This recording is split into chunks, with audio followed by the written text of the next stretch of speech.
All right, so I wanted to record this, and I'm trying to do it in a couple different formats. My name is Mark Warnke. I'm known as the Goat Guy, and I also am the owner of Top End Adventures, which is a hunt consulting firm. And I had recently a member, a follower who follows my YouTube channel about pack goats, and she sent me a really thought provoking email, and I think it's worthy because I think it's important that both the people who listen to kind of my messaging know who I am. See, this is such an important topic that I think it's so critical to discuss. So I'm just going to read you her email to me, and then I'm going to respond. And I'm also going to respond to her as well. Now, her name is Elsa, and I'll leave her last name out because I don't want anybody to direct any negative attention or respond to her in a way that's anything other than just kind of gracious and curious. So I'm going to withhold that. So, Elsa, this is the answer to your question. You guys, I'm going to read this.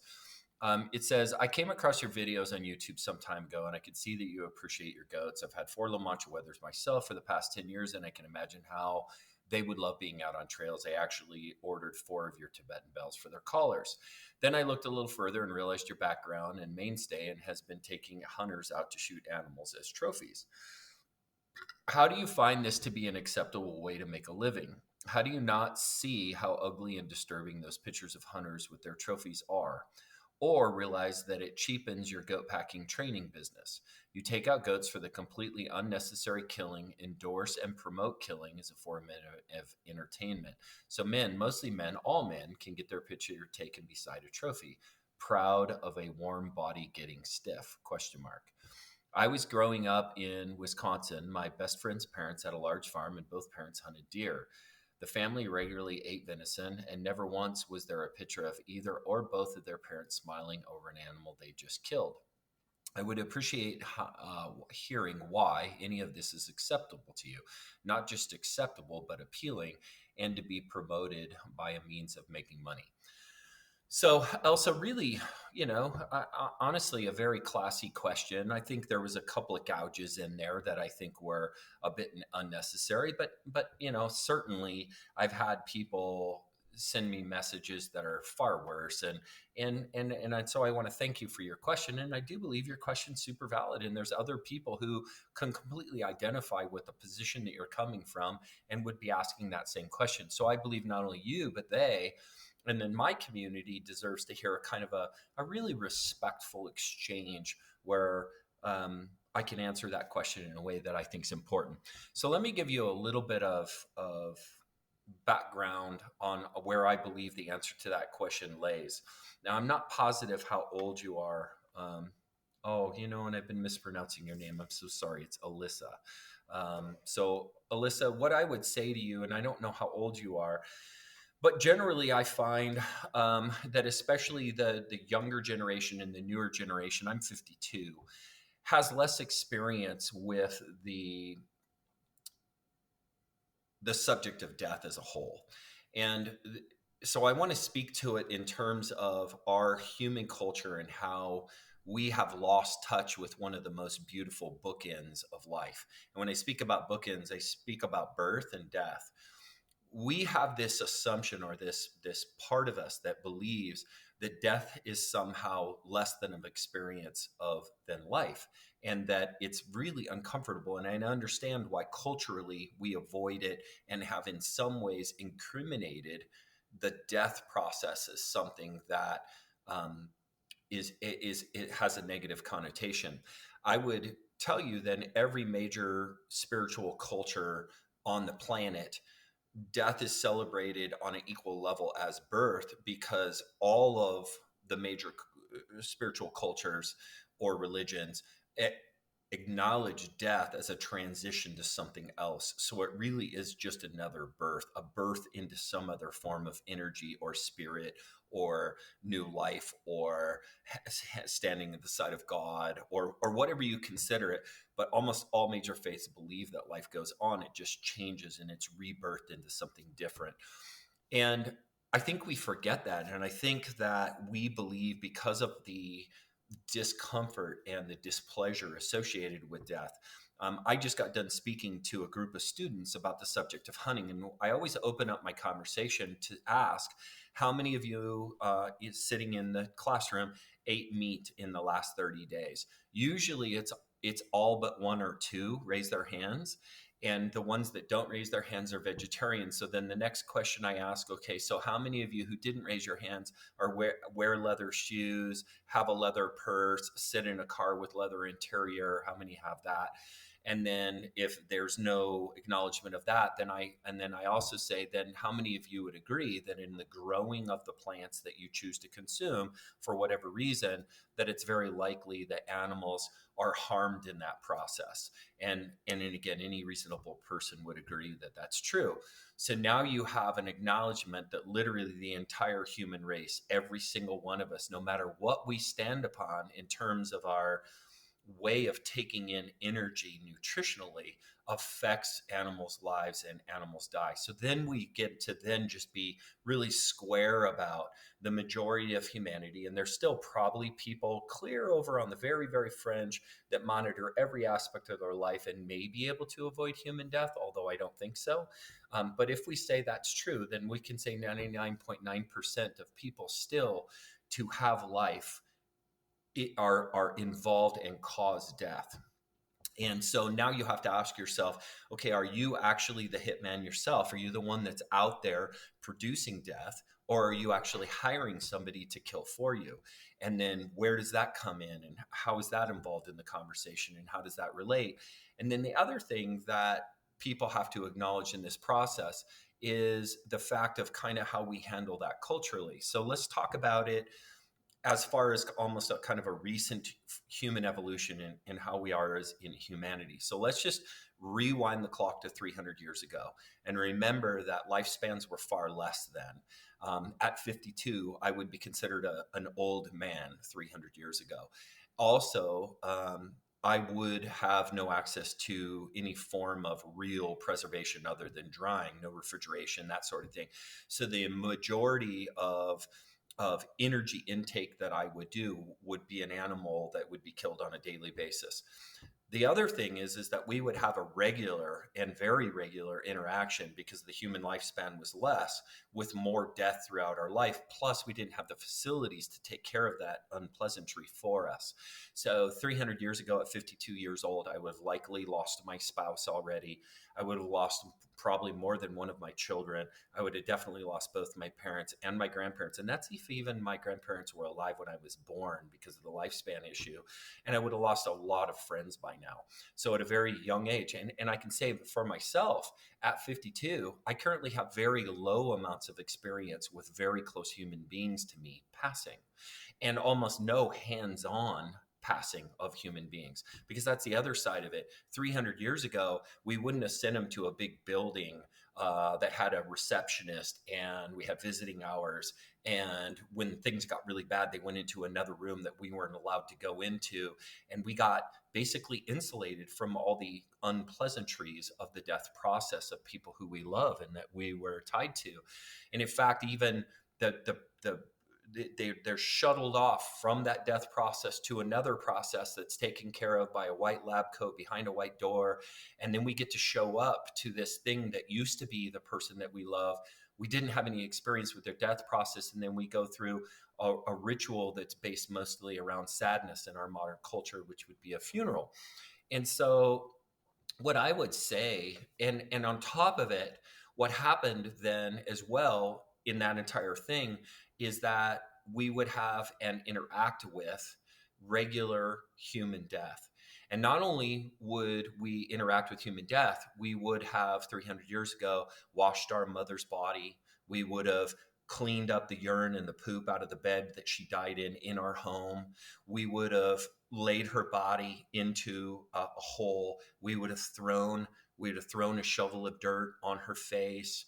We would have hands-on handled the death, and we would have hands-on handled the death of animals. And we would have been killing or having somebody in our community kill for us regularly.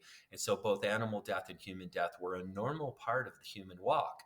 And I think what's happened in modern culture is that we've become so separate from the beautiful bookend of death that the fringes of it, the things like you're speaking of, Alyssa, which you see as trophy hunting, which is a very misunderstood subject that I'll clarify for you as well, but that causes a knee-jerk reaction, that's super understandable, that elicits emotion, that it feels unpleasant.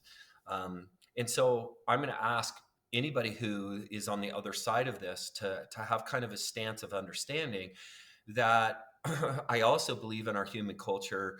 Now we have become so emotionally based, engineered by current media and the powers that be, that like to make us scared or excited or jealous or whatever mode of emotionality they're using to move us in the direction of things like control and influence, and lending our personal strength to other people. They're using strong emotion as a tool, scarology, as I've called it in the past, to move us.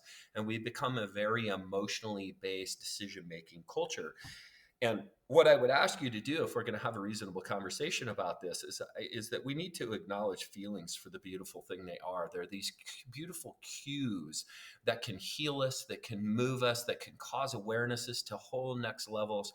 But also, feelings are also very fleeting and energetic, and they can move from jealousy to happiness, and anger to resentment, to all these different, these little butterflies of feelings that move in and out of us. And instead of staying with one and then basing a decision on it, we just acknowledge the presence of the beauty of that feeling in just being present to it as something. And then we pull ourselves back down from the emotionality of that intense thing. Feelings are massively intense, and the intensification wells up in us. We pull ourselves back down, take a couple of breaths, and then say to ourselves, okay, so that's how it feels. But what do I know? What do I actually know? What's the knowledge that my brain can process when I'm not emotionally heightened, to separate from what I feel to what I know? So I'm going to appeal to the side that can stay out of the emotionality of it and stay on the side of what you know. So I would tell you that hunters as a group, you got to remember, on a global level, a prime example is South Africa. So South Africa 30 years ago, and this is a country based purely on, Alyssa, what you see as the most affrontive, which is trophy hunting. And I understand what that probably means to you. What that means to most people who say it, who haven't actually gone hunting in the collection of a mountain and hunted in a foreign country to go and hunt a particular animal that is their ideal in mind. Because I would acknowledge there's a difference between killing a whitetail in your backyard to make sure your freezer's full, and the only thing you have to afford is a 30-30 and a $4 bullet. I understand the difference in that, and somebody who is wealthy and can afford to globally hunt. There's the distinct difference. But I'm still not disqualifying either. Both are beautiful experiences in the exercising of the human internal infrastructure that wants to be a predator.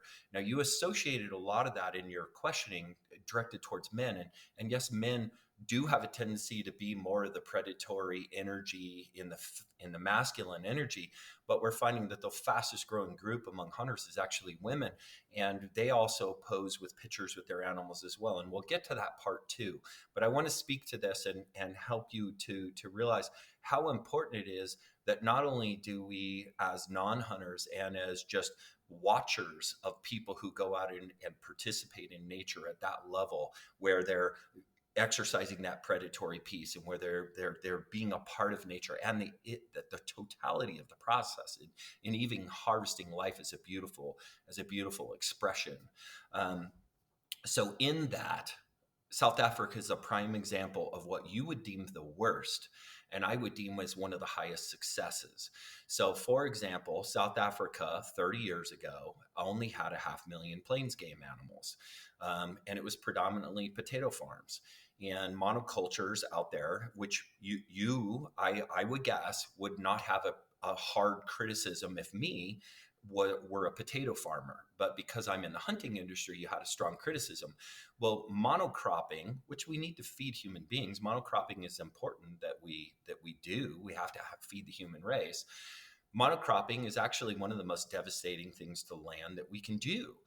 Potatoes are extremely, devastating to the land and pull out nutrients, and it has a hard time recovering from it. I'm not denouncing potato farming, but that's still something. 30 years ago, South Africa said, there's guys who want to come to Africa and hunt animals. If we put a big, large enclosure and we put a whole bunch of animals in it and we make it like a natural environment that it was and we recover the land, maybe people will come in to pay for the animals and everything will benefit from it. Plus, we'll be able to produce more profit as landowners than we could from potatoes. And the experiment went really well. So most of South Africa, instead of being potato farms now, is a place where people go to trophy hunt. And as a result of that trophy hunting, and I was in a documentary in the BBC. I was with a lady named Stacey Dooley about 10 years ago. And the BBC did it right after the whole Cecil the Lion thing. And Stacey Dooley was a really interesting woman. I have to tip my hat to her. She had no idea. She had never been in the woods. Her pastime, she was like 23 years old, and her pastime was shopping. That's what she did. She was a European English young shopper. And she was really intelligent and really curious. I'm not denouncing her as a human being, but she had a really heavy bias of trophy hunting as well. And in that knee jerk. And in the 2-week filming process, both in America and in South Africa at the end, she really just kind of threw up her hands and said, okay, I get it. My mistake. These people are different people than I thought they were, and they're doing amazing things for the planet. That was her end takeaway from that as somebody who had that perspective. So to rejoin where I was is that when South Africa ran that experiment and hunter money got involved, 30 years fast forward to today, we now have over 30 million plains game animals in Africa, from a 500,000 to 30 million. And don't forget, it's not just the kudu and the impala and the eland and the giraffe that is getting the benefit of these places to live in these natural environments, but it's all the other critters. It's the locust, it's the leopard tortoise, it's the mongoose, it's the guinea fowl, and it's the flora and the fauna and everything that's being returned back to natural as opposed to a monocrop. So there's a saying in third world countries, and it's if it pays, it stays. In fact, there's a TED talk, and I would Alyssa, I would ask you to go look at the TED talk. And if I don't remember what you're going to have to search for, but if you're good at searching, you search TED talk lion recovery. Whatever it is. It was a TED talk by the leader of one of the pro-lion movements. And this also was just after the Cecil the Lion thing. If you remember, the Cecil the Lion, and Zimbabwe made lion hunting illegal in Zimbabwe. And what ended up happening in a very short period of time, almost 90% of the lions were killed in Zimbabwe because hunter money was no longer there to protect them. And the recovery of a ton of animals across the planet is a result of the biggest, largest contributors to animal conservation, which is hunters. And so I would just caution you about all that, and to realize that the energy that holds itself with the yearn to be doing things that are adventurous and hunting in other places. For me, if you're asking for me, and a lot of the people I know in the hunting world, what trophy hunting, quote unquote, represents is that I'm going to go to an area, and as a very highly skilled hunter, which I believe I am, is that I have the skill now that I've developed over years and years. Now, just know the average hunter success rate for archery elk is 2%. It's hard. What we do is really hard. It's hard to be successful. It's hard to accomplish those things. And so after 30 years of chasing elk, this year I killed my 30th elk with a bow. And as an accomplished archer and as an accomplished hunter, I've so mastered that the essence and the art and the sneak and the knowledge and the skill to be able to do that for me, going after what you would call trophy animals and I would call a mature animal, so I'm hunting the wisest of the wise, is that much more of a challenging endeavor for me. And so for me, I like to really match physicality, skill, wit, all the different skills that I have to muster to go in and fail over and over and over and over, so that I can then be successful in the achievement of a task. Now, the side benefit for me is that I get to eat wonderful, beautiful, wild game meat, and that's what I eat instead of cows. I also get lots of benefit because I spend time in the woods doing what's natural to me. And you should know that, I do believe that there's a portion of humanity who is born. And thank God, because remember, rewinding back to 300 years, Alyssa, both you and I would no longer exist in the human race if it weren't for hunting and weren't for human beings that had the ability to compartmentalize their feelings and take care of the task at hand to kill for you or kill for me and the generations that we came from.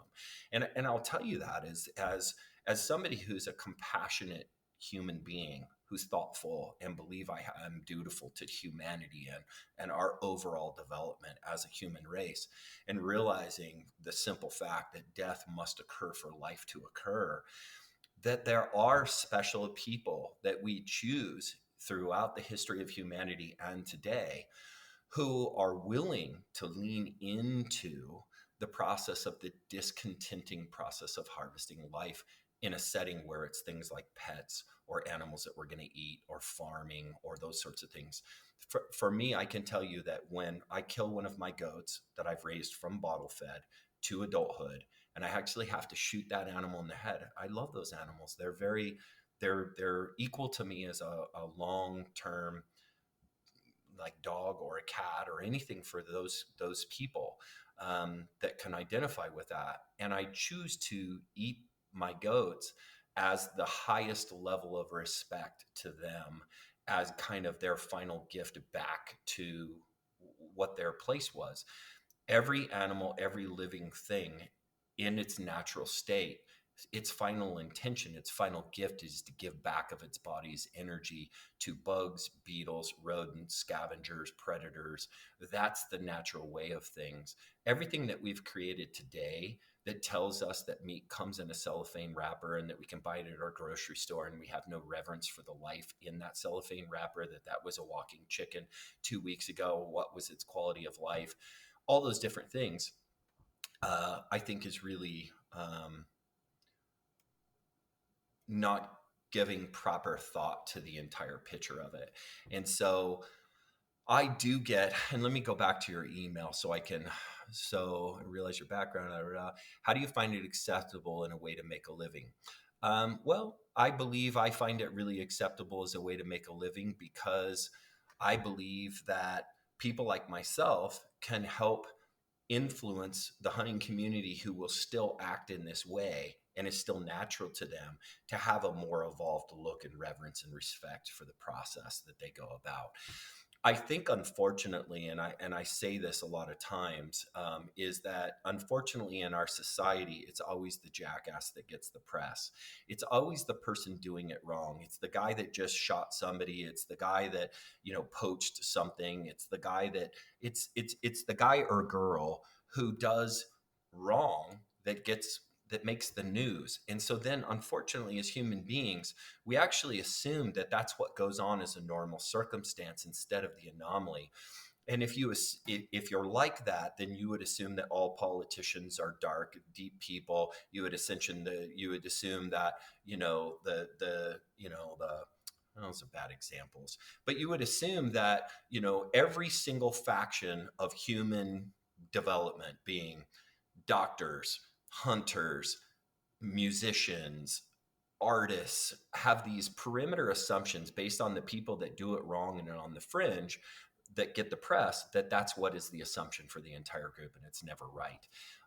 Unfortunately, that's really a bad look. And what I would tell you is that hunters as a whole that I've gotten a chance to meet over 30 years in this industry are really deep and passionate animal lovers. And I understand that sounds weird, but I would push you to push yourself to prove that to yourself. Go to every hunter, see how they treat their dog, see how they treat their cat, their dog. I actually studied it once with my children when I was really had a goal to have my sons love hunting because I wanted to do it with them. And I thought about it. Well, what can I kind of create as an environment that'll foster that hunting experience to them? What are the basics of hunting? What are the instinctual characteristics that I find that have been with me for my entire life since I was a small child, wanting to hunt grasshoppers with my BB gun? I mean, it was in me since I was a little kid. And what did it One of the things is I have a deep fascination and respect and love for animals and nature. So a lot of the time when I was shooting a grasshopper, then I would spend time studying its wing patterns, and I would feed the spider a grasshopper to watch how he did his process and then pay attention to it. Um, I never snuff life to feel bigger or macho or masculine. It's none of those things. It's a deeply ingrained part of my makeup, almost to the same level of, I would guess, Alyssa, if I can say it in a way you might kind of relate. And I know this sounds strange, but almost like a mother's compassion. It's really a mother's compassion for children is such a unique, special, beautiful gift that women bring to the equation, and it's so compassionate and so driving that it almost becomes beyond comprehension to understand the level of compassion and empathy that a lot of women possess easily for their children. Well, in that same way, a hunter's drive, I think engineered by God, was put in the people who are the hunter or predatory energies on the planet to be able to be a drive that needed to be satiated by the act of it, and then basically made humanity's capability to move on happen. Without passionate hunters, we wouldn't exist as a human race. And so I think God put that within us to be there, and it's still inside of us, and we're finding ways to exercise that. And I think how I can be acceptable is that I'm the man that I am, and be able to have really, public discussions about how I believe we should treat it with that. Now, your next one was, how do you not see how ugly and disturbing those pictures of hunters with their trophies are? And I can understand that part too.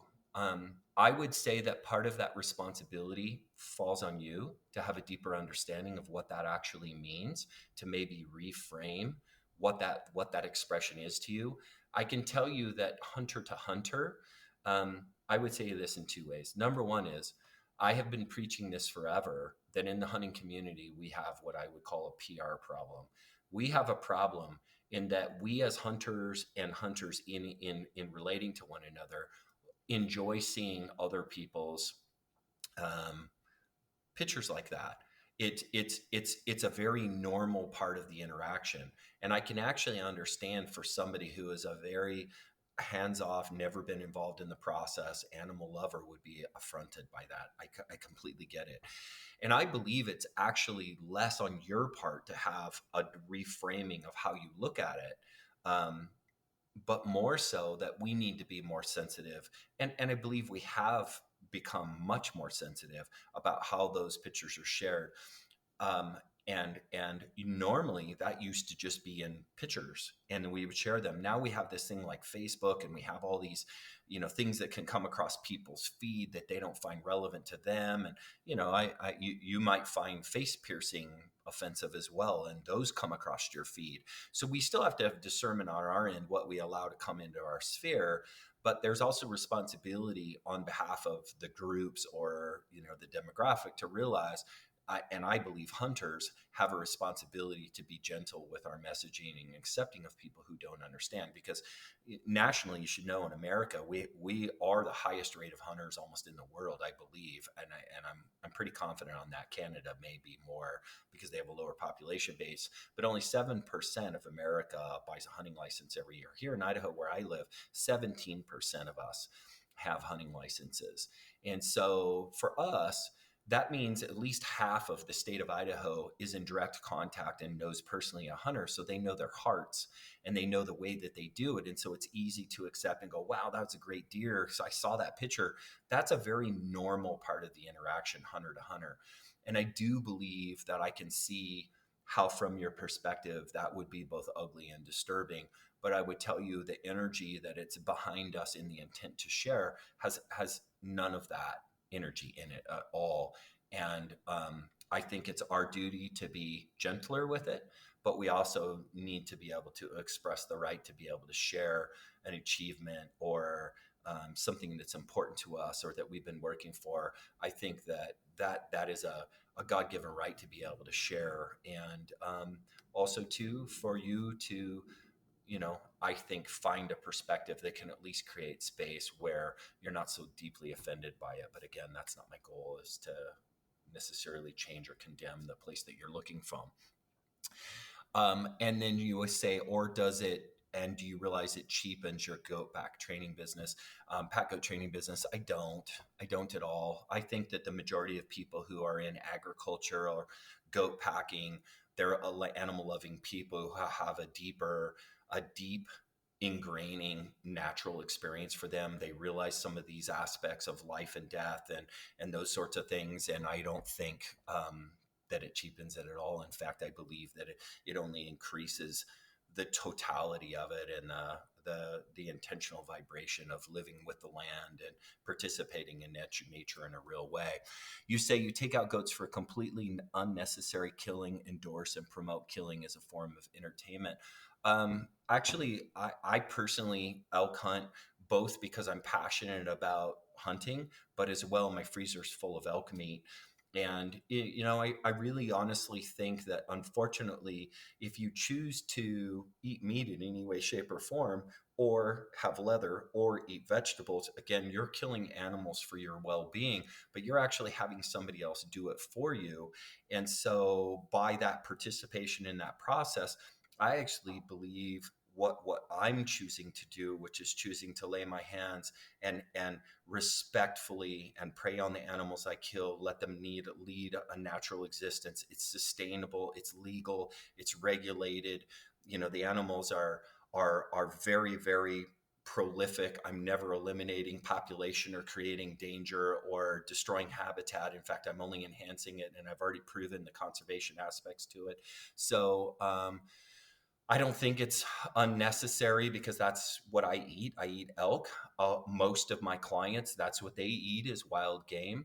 And I don't think endorsing or promoting it is wrong. You use the word entertainment. I think that's a really unfortunate use of words. I certainly wouldn't use the word entertainment. That's a low vibration way to explain that. I would use words like passion.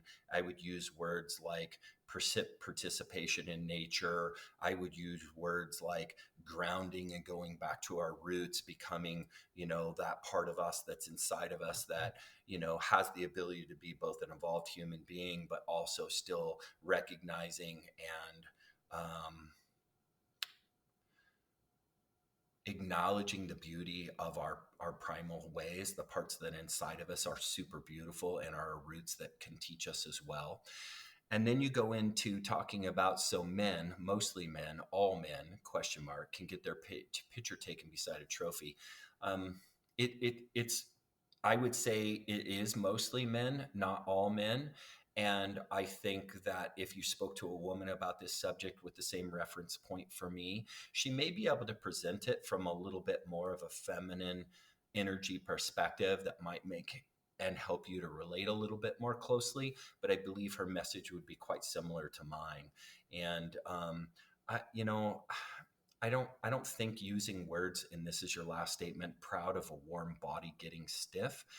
Again, I think that's where you're getting a little bit jabby. Again, I understand this is an emotional subject for you. You were very restrained and respectful, but I think that was just, that's just not what it's about. So then I'll speak to the last statement. When I was growing up in Wisconsin with my best friend's parents, a large farm, both parents hunted deer. The family regularly ate venison, and never once was there a picture either of both of their parents smiling over an animal they just killed. Well, yeah, I'm trying to think about that. So you should know that I grew up really desperately poor. We lived in a farmhouse that we got for free, along with my dad's job, where he sat on a tractor. My dad had cancer at a really young age. My mom was a teacher, which in the town we lived in Idaho, was small, paid little to nothing. We were really poor people that really could not afford good food. Or I remember one time our stove broke, and mom cooked out of us a wok for months till we could afford to buy a stove. And we really relied on the fact that we could go on public land, afford that 30-30. That was my first gun. I bought my first 30-30 with money that I had earned corn topping so that I could hunt with the family. And that was my gun that I had bought.